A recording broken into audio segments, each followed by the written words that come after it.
السلام علیکم، میں آپ کا معاون معلم زبیر احمد فیاض الدین۔ پیارے بچوں، اس آن لائن درس و تدریس میں آپ سب کا خیر مقدم ہے اور اللہ کی ذات سے یہی امید ہے کہ آپ سب بفضل خدا خیریت و عافیت سے ہوں گے۔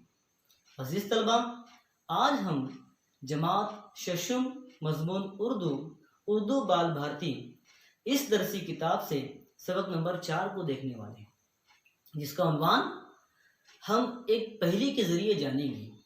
یوں تو آپ سب کو پہیلیاں بوجھنا بہت بہت بہت پسند ہے، اور یہ پہیلیاں آپ نے اپنے والدین کے ذریعے، اپنے اساتذہ اکرام کے ذریعے یا پھر اپنے گھر کے دیگر افراد کے ذریعے سنا ہوگا۔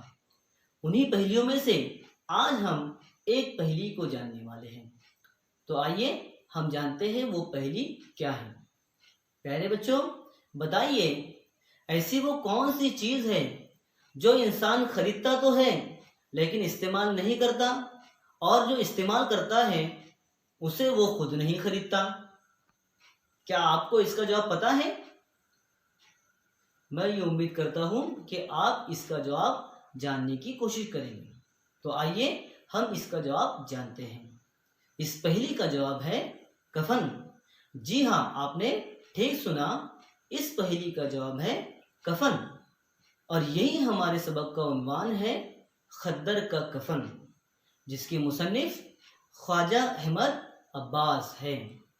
انہوں نے اس سبق میں ایک غریب بڑھیا کی آزادی کی چاہت کو پیش کیا ہے، جس نے وطن کی محبت میں اپنی تمام جمع پونجی قربان کر دی تھی۔ یہ جمع پونجی اس کے بڑھاپے کا آخری سہارا تھا، اور اس کی خواہش تھی کہ مرنے کے بعد اسے خدر کا کفن دیا جائے۔ تو پیارے بچوں، آج ہم جماعت ششم کے سبق نمبر 4 کا مطالعہ کریں گے،